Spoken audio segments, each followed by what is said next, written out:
Welcome back everyone to 582 Motorsports.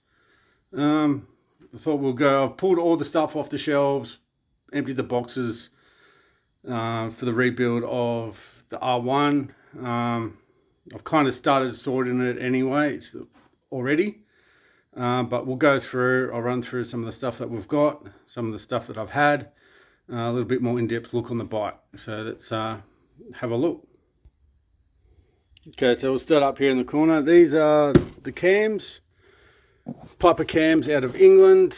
They're the race spec cams. These are the biggest ones they got.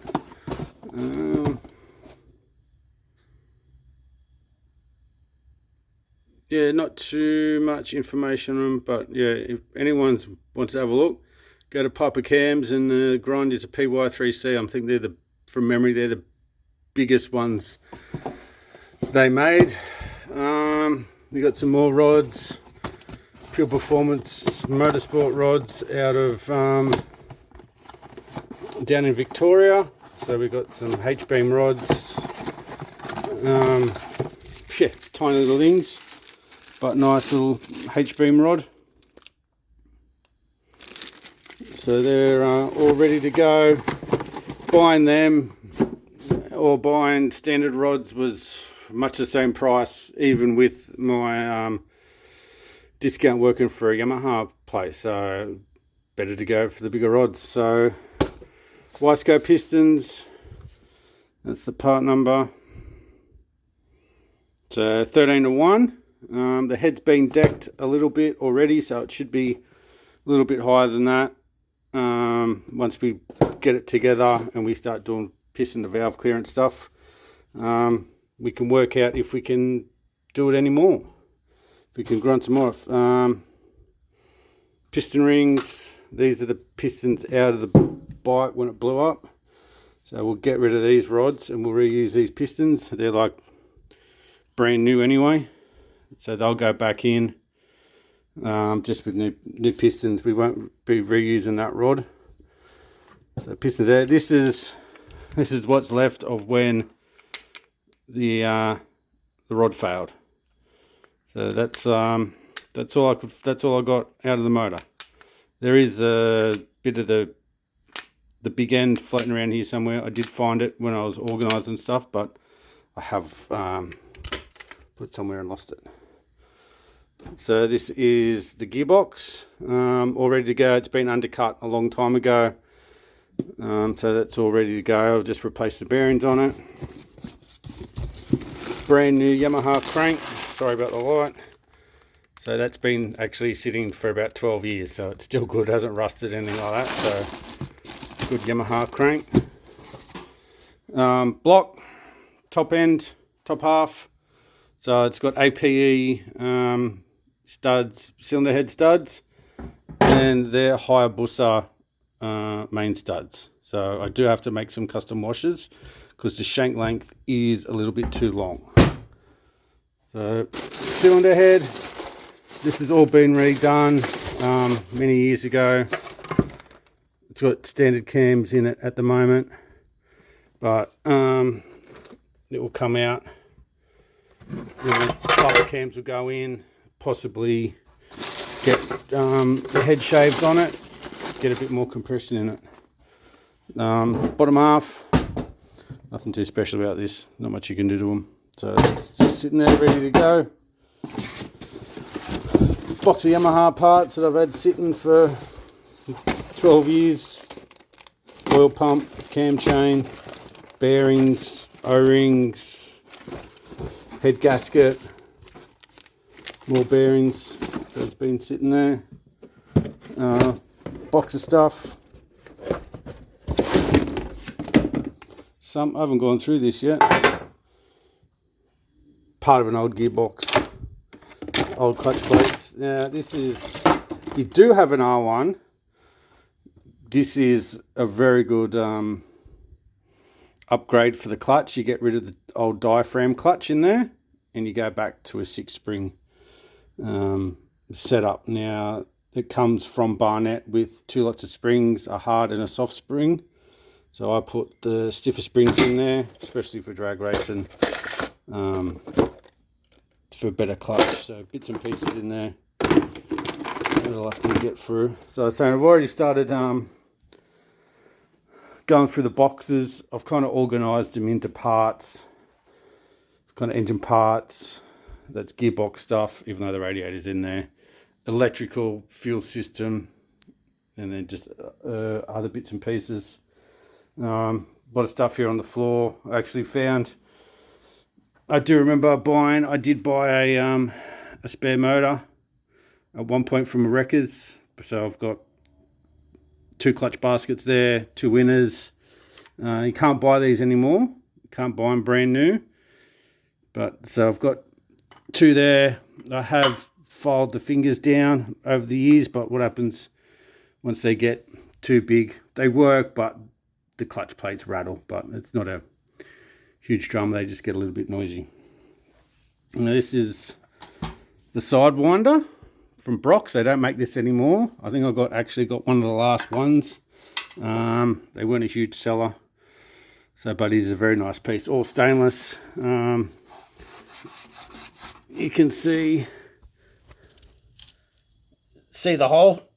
That's where when the rod departed, it also went through the exhaust. So the bike, we have another just run through. So some electronics, it does have a launch master on it. So that's a launch master. So just pull the clutch in, go full throttle, and then you can set where it wants to rev. From memory, it was set, I don't know if you can see it, it's up around 10 grand from memory, I think, something like that. So quick shifter kill box from MPS. It's runs an MPS air shifter on it. Yeah, so that kills the ignition when you hit the shift button. Now it does have a quick turn throttle. From memory, I honestly can't remember where it come from, but it's maybe a 2/3 turn throttle, so don't have to turn it real far to get full throttle. So pretty standard. Frame hasn't been chopped or anything like that. Like it's all pretty standard. Suspension's all been lowered. You can see it doesn't run much suspension travel. I'm going to push the forks up through the clamps when we get it back on the track to just lower that front a little bit more. All the suspension done. Work was done by the guys out at Technic, out at Penrith. They've done all my bikes for 20 odd years, so very good blokes. It's running a power commander and a ignition module and the multifunction hub. I wish I could remember what everything done, especially in the multifunction hub.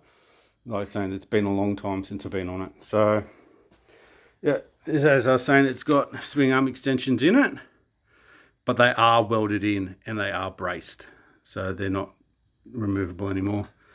The tyre I was running, and you can't buy these anymore, was a Michelin Power 1. Now, back when I was racing the bike, these were the go-to tyre for drag racing. I believe now Dunlop do a Drag Max. Apparently, I have looked at it, so we'll most we go down that path. That seems to be a very good tyre.